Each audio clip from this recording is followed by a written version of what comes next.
That's right. How you doing this afternoon? 4:07 in the afternoon. I have another candidate for Superintendent of Education.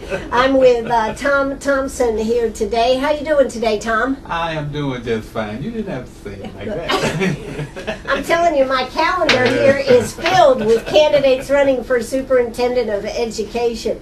Can you tell me, why do you think there's so many involved, in both Democrats and Republicans? It's huge. Well, I have some opinions about some of that. Okay. I think that for the Superintendency of Education position, that we get a lot of candidates. We get a number of candidates who are more interested in politics than necessarily education. It's a fairly easy way to get into a statewide race. I think it's also one of the easiest ways to burn, isn't it, in politics? We've seen that happen also. Absolutely. I don't have a desire to go any farther. Yeah, okay. So this is what I'm interested in, and this will be the only job that I do. So. Now, you ran the last time in 2010. Correct. That's right. And here we are in 2014. What made you decide to get into it again? Again? Yes. Well, as 2010, I kind of whet my appetite and found politics to be interesting, particularly about in terms of the way things go, the way things happen, and how people get elected. Right. So I kind of hung on to the fringes, Right. From 2010 until now. And as this election cycle began to gear up, I had a lot of people approach me to say and said, "You need to run again," and I kept putting them off because there were already people in the race. And then when it got down to one person in the race, other people came to me and said, "You need to be in the race." And I gave it consideration and decided a couple of days before the deadline that either I'm going to do it now or I'm not going to do it. What did your family think about this? They were very supportive. Were they? In fact, they were part of the group that said, if it's something that you're interested in terms of the position, Sure. that you need to go ahead and do it. Well, you certainly have had quite a career in education. You've been an administrator, you've been principal, you've done all different aspects of education, so you certainly have seen a large part of it. One of the questions that I'm always interested in, though, is this is a huge administrative job. Yes. And how do you feel about being in that position of being totally over all of this? I feel great about it. Yeah? Okay. I feel great about it. Tom feels good! That's right. That's right. I feel Good. There you go. I feel good about it. Yeah. I think it's the administration that I do best. I consider myself a people person. I like working with people. My approach to solving problems is to gather input from those that I think have knowledge of the problem, might be affected by the problem, are interested in the problem, and collaborate with those folks, collect information, and then work to make the best decision possible. So what do you think, Tom, as far as you look at this whole job of Superintendent of Education, what do you think is one of our biggest problems in South Carolina? I mean, we can go down and enumerate a lot of small problems, but what do you see as the biggest problem of our education system? I honestly think the biggest problem of our educational system is the inequity in funding that contributes to the inequitable conditions across the state. We have some excellent schools here in South Carolina, excellent teachers in South Carolina, and we, I think, educate children as good as, if not better, than anywhere else. Okay. Our problem is that there's huge disparity, discrepancies in that. Like we have some very excellent schools, we have some very poor schools. And I think that doesn't bode well for the state. You know, we were talking earlier, and I was saying to you that I strongly feel that the strength of our educational system is what helps to drive economic development in the state. So a strong public education system is good for the state. And we won't have that if we have chunks of children, large numbers of children, who aren't getting the quality education that they need to be productive citizens. Well, what do you think makes for a quality education? Is it buildings? Is it equipment? What is it that makes I think for? those things. I think those things help. I think the key components of a quality educational system is having great teachers in front of those children every day with a challenging curriculum that tests their skills, keeps them engaged. It's an interesting curriculum and helps to prepare them for their future. The other new things do help with the technology the way it is today. I think they have to have exposure to that. If we are producing young folks at the end of the day, at graduation, you know, that aren't familiar, that are technology Deprived. illiterate. Or illiterate? Okay. Deprived Oh, is yeah, a good word yeah, also. okay. Then we do them a disservice, we do the state a disservice. And I think in the end it ends up hurting the state. Okay. Are there areas in the state where they don't have I'll say the rudiments of technology? They may not have all the smart boards and all that kind of stuff, but are there areas of the state that don't have internet and at least decent? Right. I talk with school administrators, superintendents, and principals all the time. And yes, I do get some of that. I do get them saying that something as fundamental as having broadband, enough of it. Enough broadband. Right, Okay. enough of it to drive the kind of equipment that they want their children to have. They don't have it because they know they don't have the broadband, you know, that will make it possible for them to utilize it. And the age, at least they've been told that the age of their buildings make it very difficult to get enough the broadband. So do you think we need so new there- schools? Is that what you're saying? You think we need new schools? I think we need to either repair, renovate, or replace those that are worn out and run down. Okay. I think our children deserve the best that we can give them as a state, not just the local communities acting in a silo.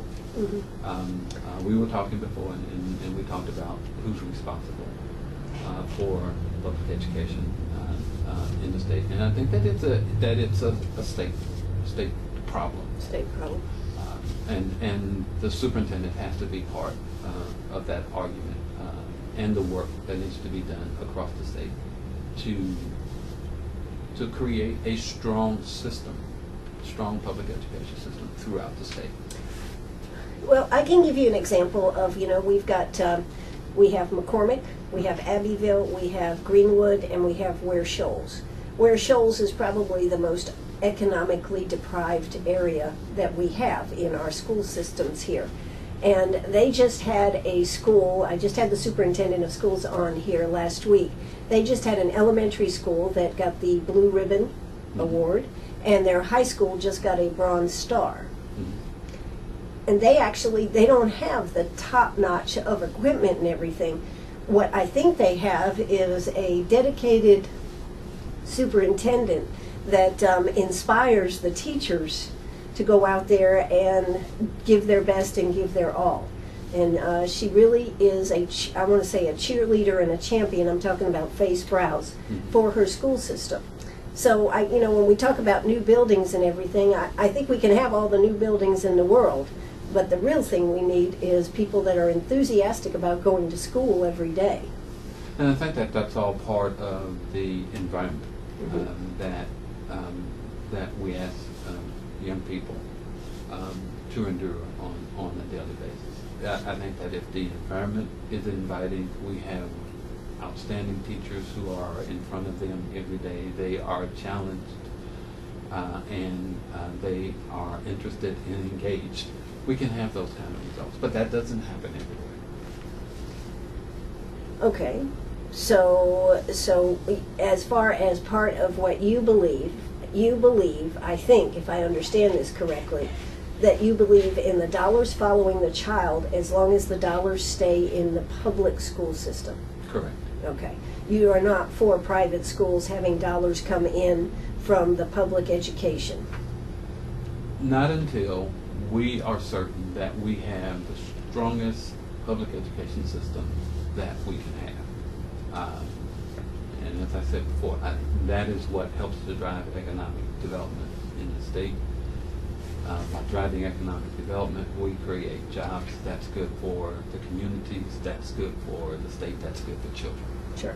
That's when you have a good education system, that's going to bring business from outside the state into the state as businesses look at coming into South Carolina. Okay, well, we're going to have to hear a quick word from our sponsors. My very special guest is Tom Thompson. He is a candidate for Superintendent of Education. He's in the primary June 10th. Not much time left to that, but... and I need your vote. And you need your... Okay. And we're going to be right back, so don't you go away. Oh, that's right. We're back here with Tom Thompson. He is a resident of Columbia, and he is running for Superintendent of Education. He is a Democrat, by the way, and he has quite a field there. How many are in your field? How many people are running? Four. Yeah. Well, the Republican field is even bigger. Good choice there. Less people to run with. All right. But one of the things that we were just talking about off the air is, when we're talking about education, we're talking about grades and everything, it is really difficult to put all students of all capabilities in one grade, isn't it? Like for third grade or fourth grade or whatever. It is, and if you do that, then the teacher really has to be an expert at differentiated learning, looking at learning styles, not only learning styles, but where students are at any particular time. You have to have a sophisticated system of monitoring where students are and how to best address the issues that they have. Sure. And of course, as we go forth with education, one of the things that has come up and is really, I guess, the House and the Senate down there in Columbia has said they're not going to go forward with this, though, is Common Core. What did you feel about Common Core? Well, I was supportive of Common Core because I worked with a number of school districts as a program evaluator. Mm-hmm. And when Common Core was hitting the scene, there was professional development money available. So, particularly in mathematics and science. So, a number of school districts applied for it and got some of that money to begin working on Common Core. And I know other administrators who were working with their teachers on Common Core. And it seems that teachers were getting excited about Common Core. They thought that it helped to change the way they had to teach. The standards were more rigorous than our current set of standards. They were more aligned, sequential, rather than being the same set of standards For those of you who different get grades. to watch the video, you'll be able to watch Tom's hands. He does an excellent job talking with his hands. It doesn't do much for me right here, but anyway. I'm sorry, I had to just mention that. Your hands are all over the place here. Yeah. But, So it was going to force us to increase the rigor in the standards, and therefore the rigor in our curriculum. It was going to help to change the way we do testing from fact-based testing to the student's ability to collect and utilize information to solve problems. And with some of the administrators that I talked with who have been working with their teachers on the movement towards Common Core, they said their teachers were excited about going in that direction. here's the thing I have a problem with. I don't have the figures here with me at this moment. I had it for another person that was on here. We spent a heck of a lot of money for something that isn't going to be implemented. I agree with you. I mean, it was millions and millions of dollars. I don't understand. To me, that came out of the blue. I don't understand the problem with it. Common Core was not going to be the be-all and end-all for South Carolina. No program will be the be-all and end-all. But it has some good things about it that we could take and incorporate into our system to help to make the system better, to help to make our instructional program more rigorous, more challenging for children, and give us a better chance of making sure that when the children graduate, when we graduate young people, they are prepared for the workforce or for college or whatever their next step is. So the fact that we're not going to have that, what will that mean for South Carolina? And if you should end up as Superintendent of Education, this would be something you would have to deal with. Yes, ma'am. That means that we will have to back up and decide where we go from here. So we can spend more millions of dollars. We wasted a lot of money by all of a sudden deciding we're going to pull out of this. What do you think about the federal government's involvement in education, Tom? I don't have a problem with it. Means more money.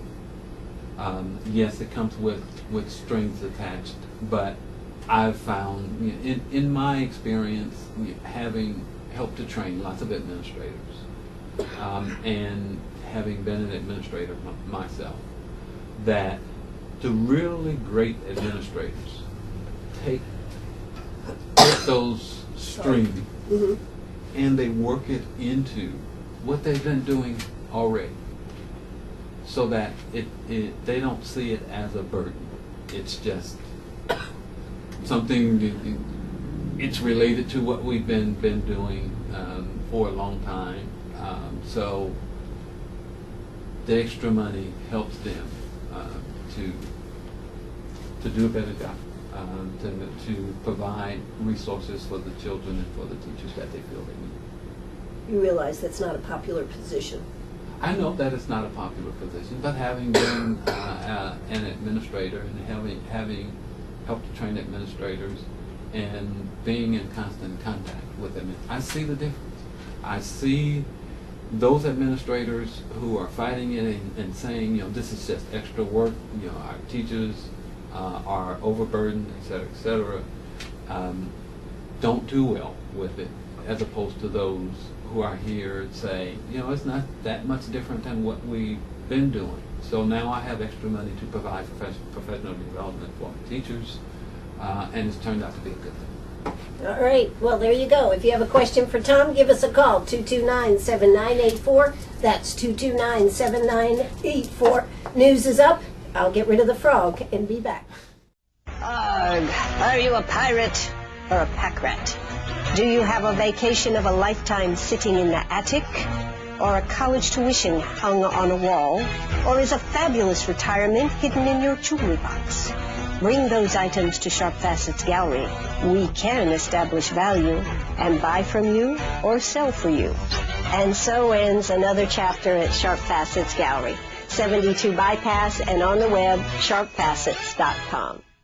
I'm right here with Tom Thompson. He is running for Superintendent of Education right here in the state of South Carolina. The great state. the great state of South Carolina. In fact, Tom, we need to tell people you're a first-generation college-educated man in your family. That is correct. And you had a huge family. How many kids did you have in your family? My mom had 9 boys in a row. 9 boys. This And then poor she woman. had 2 girls. Okay. I was number 7. Okay. So, yes, I was the first one to go to college and the only one in the immediate family to earn a doctor's degree. That's pretty but as- awesome. but as Congratulations. I was saying, I've got a couple of nieces now who have gone on and earned doctorate degrees, and my daughter's working on her doctorate degree, so I feel pretty good about it. That is pretty awesome. Now, you're not from South Carolina, I'm originally from Chicago. from Chicago. We live in the inner city of Chicago. And those of you who have any knowledge of Chicago, we lived on the west side. Go west side. Okay. So it is pretty awesome. Plus, your parents split up. So your mom Yeah. actually raised 9, 10, 11 children By herself. by Correct. herself. Correct. That's a pretty big undertaking to do that and get at least one out there going to college. That's pretty awesome. She used to be very much commended. Yeah, she is. She was my cheerleader. Whenever my brothers, the sisters were younger, so Right. But whenever my brothers would get on me about reading, always doing homework, always have a book in my hands, or she just don't leave him alone. Yeah. He's doing what he needs to do. So what did you go on to be? You liked math. You became a math teacher, correct? I became a math teacher, correct, high school math teacher. Loved algebra. In fact, I student taught at a school that was in my neighborhood. So I had brothers and sisters that you were teaching. Friends of mine, and happened to be able to get a job in that same school. So I was teaching in my neighborhood, with people that were related to people that I knew. Sure. Right, which was pretty nice. It was. But how did you end up in South Carolina? Well, I was interested in a principalship. I was an assistant principal up in Wisconsin, and had been doing that for 5 years, and thought I was ready to be a principal. So you came all the way to South I Carolina? was running from the cold and the snow. Okay, I don't blame you there. And I've been here ever since. Yes. And tried not to go back to Chicago during the wintertime. Exactly. But I got an opportunity at Winsboro High School, and moved the family down there. Nice school there in Winsboro before they built Fairfield Central.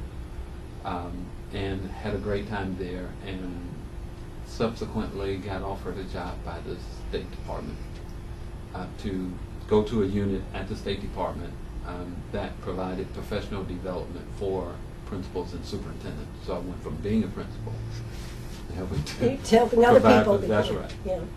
How did you find that experience? That was wonderful.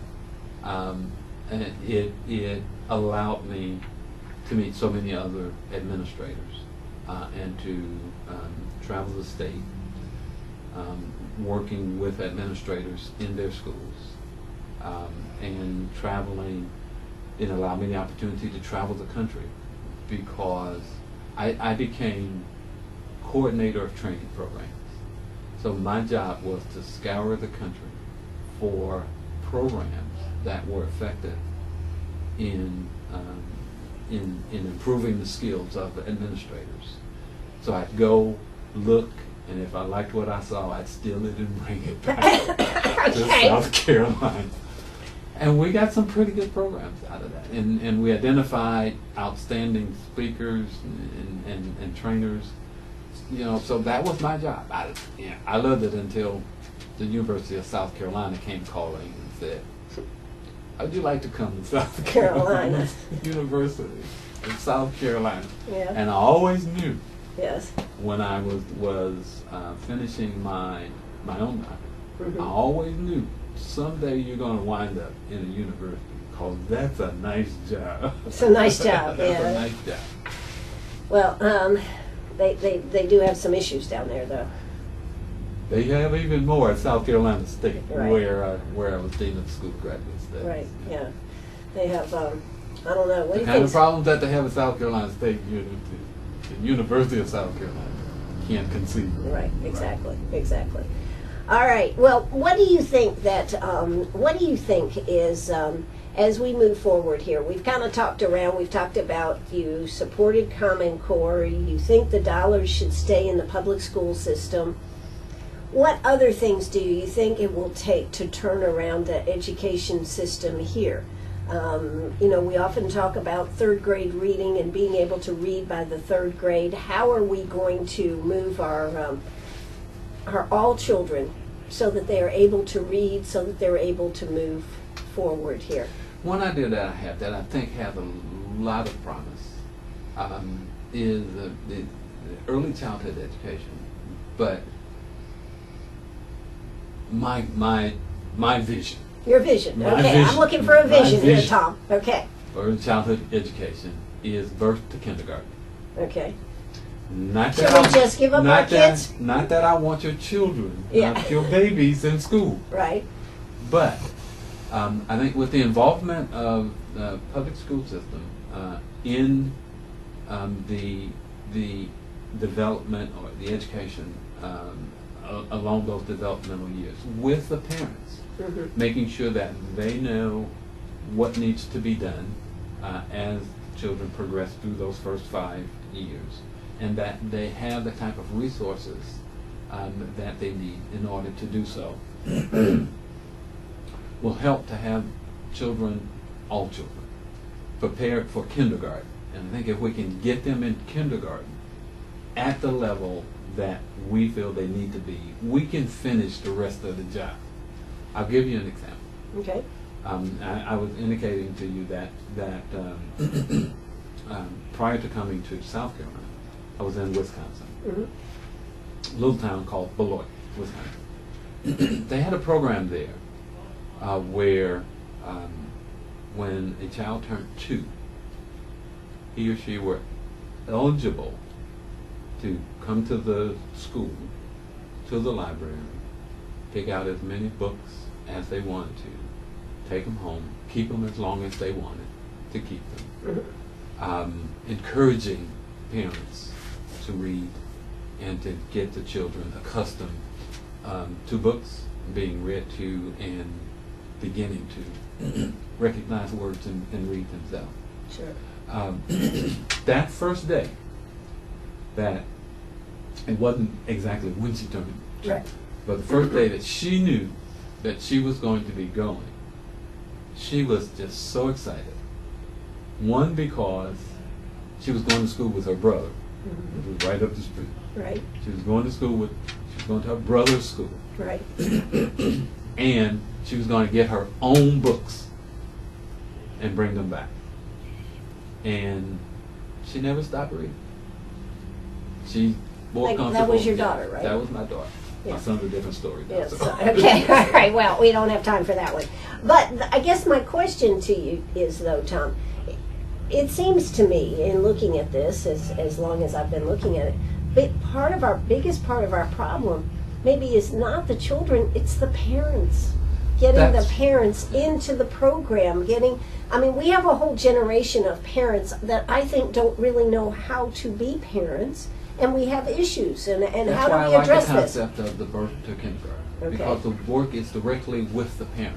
But how do we get parents involved? Well, with the birth to kindergarten, the parents are involved because they're the ones who are going to have to be reading to children, introducing letters and words. Do we have an education system for the adults, though, to be able to do this? This is the problem. Yeah. We do already. Parent education has been a part of our elementary structure for a long time. It's just that we're not that successful in getting the parents to come in. And that's what I think is the biggest problem. So with the birth to kindergarten, we serve them in their environment. and it's not that that we're creating a whole new structure. Sure. Because those programs are out. Okay, we're going to hear a word from our sponsors. We'll be right back. Oh, that's right. We're right back here, Sharp Facets Gallery. Gracie has calmed down here now. Now, Tom, we were talking about that birth to kindergarten age group, and, you know, it kind of came to me. It sounds kind of like we're talking about some of our child care options, daycares that we have as far as programs. Are you for making those part of public education? I feel that they can be utilized in this concept. As we were talking, part of the point that I was making is that those facilities are generally within the neighborhood where the children are. So they are more accessible for parents, and parents have to come and get the children and drop them off and pick them up. Sure. So the daycare center directors have more access to them, and that by utilizing that network, we can get to parents, I think a lot more conveniently than what we try to do now is get them to come to school after they've worked all day and sure, and provide some training after that time. So being more accessible, the centers are there, part of a network already. There are other programs that are out there that if we provide some structure to and help to make sure that they are readily available to serve all children, that I think we can make some headway. And as I was telling you, we got them for 5 years. Yeah, that's right. So that's we right. can work on them for 5 years to get them to where we hope that they will be. Well, you know, I think we've got to have the reading aspect, Right, otherwise right. they can't progress Right. and probably become disinterested in education if they cannot read. And it's that period that is critical for children to love reading and to begin to learn Sure. to read. And at the same time, we're working on adult literacy. Absolutely. Now, you know, one of the things also is, how do you feel about competition? Is it, you know, a week or so ago I saw a story in the news where they canceled having an honors ceremony because not all the children in the class, in this school level, I don't know, I think it was elementary school, would not be getting awards. How do you feel about competition? I think it has its place. I don't think it should all be about competition. I think what we're hearing from employers is that they want their workers to be more collaborators than competing. But they do introduce competition. Sure, And exactly. Also, but the collaboration skills for them, I think, are more important. It's being part of a team that produces the biggest results and the greatest payback for them. Well, part of a team, but should you, if you have had students that have been competing all year long for honors, shall we say, and then you get to the program and you say, well, we're not going to have it because everybody didn't qualify for an award. Should you? Is that right? Because I've always thought, well, a team is operating as a team, and if we have high school football teams and we have soccer teams and we have all these are teams. But even on that team, everybody on that team wants to win. Correct. Sure. So what do you feel about that? Is competition, whether it's on a single level, a person, or as a small team of 2 or 3 students, right or wrong? I think it has its place. It can be used to build individuals up, but it can also be used at the other extreme to tear people down. And as I was saying, it can't be all about competition. That within that competitive environment, there are lessons Sure. to be learned. I don't think we're going to ever erase competition from our society, and I don't know that we need to. It's through competition that many individuals have gone on to be great. Absolutely. And it's a way of recognizing special skills. Sure. But we, as I said, it can be used as life lessons, and it's motivating for a lot of young people and adults. That it's through competition, particularly our young people in sports who work so hard to be good, and to hopefully get the kind of recognition that I don't have an easy answer. Okay, I know you don't. Yes. So. Well, I just think that it is important that because we do compete in this world, and we are living in a capitalistic society Right. where competition is. Right. And of course, one of the issues we hadn't really talked about very much, and we've got about 5 minutes here, is the issue of school choice. Right. And of course, there's all sides to this, but what do you feel about school choice and the dollars following the child? Now, I already know that you're not for them going to a private school. Outside of the public school system. But as far as online charter schools that are part and get funding, and your public schools and homeschooling falls in there too, I would presume. I don't think homeschooling is part of the public school system. So you're not for homeschooling? Well, I don't have a problem with homeschooling. Okay. And I don't have a problem with private schools. Right. You don't have a problem with them. But when you're talking about taking dollars out of the public school system to facilitate homeschooling or private education, the problem I have is that until we can make our public school system as strong as it can possibly be, that's where we need to concentrate our efforts. By diluting the strength of the public school system, as we were talking before, I think we do a disservice to the community because of the link to economic development. We do a disservice to the community and to the state. Once our public education system is as strong as it can be, and we are certain that we can maintain that, then we can look at other ways of reaching out. Would I support public-private partnerships? Sure. Back to the collaboration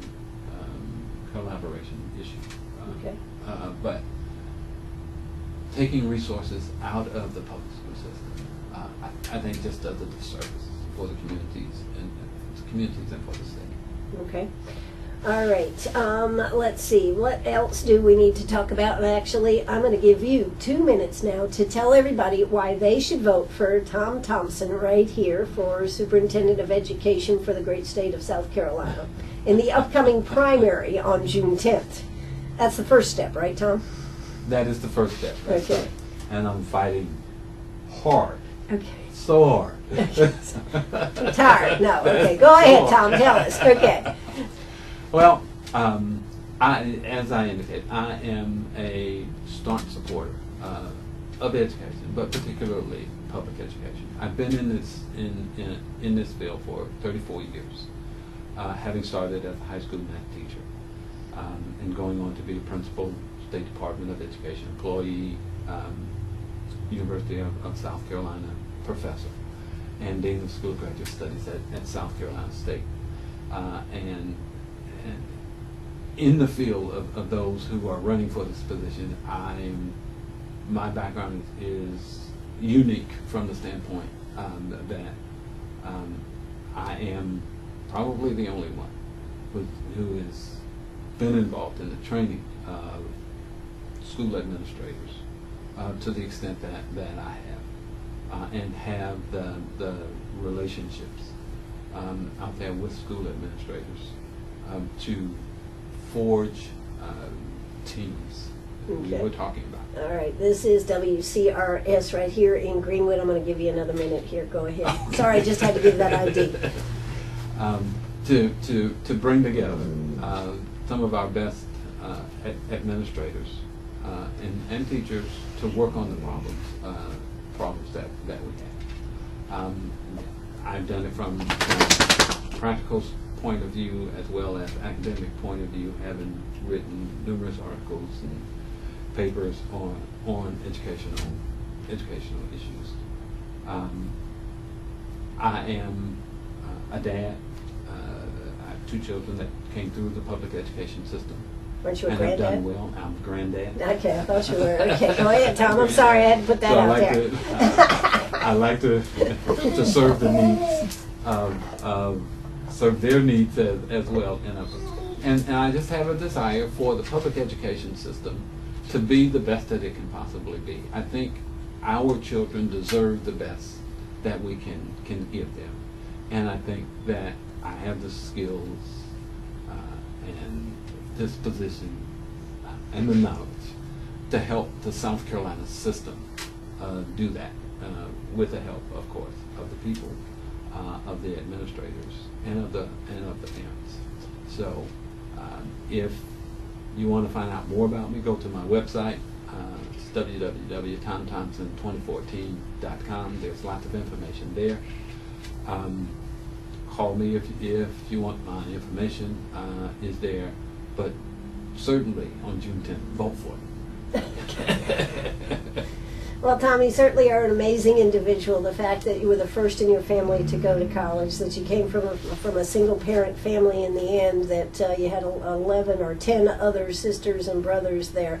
It's pretty amazing, and you certainly have come here to South Carolina and done a lot for South Carolina. We wish you all the best. Thank you. I appreciate it. All right. This is WCRS right here in Greenwood. Bye-bye, everybody.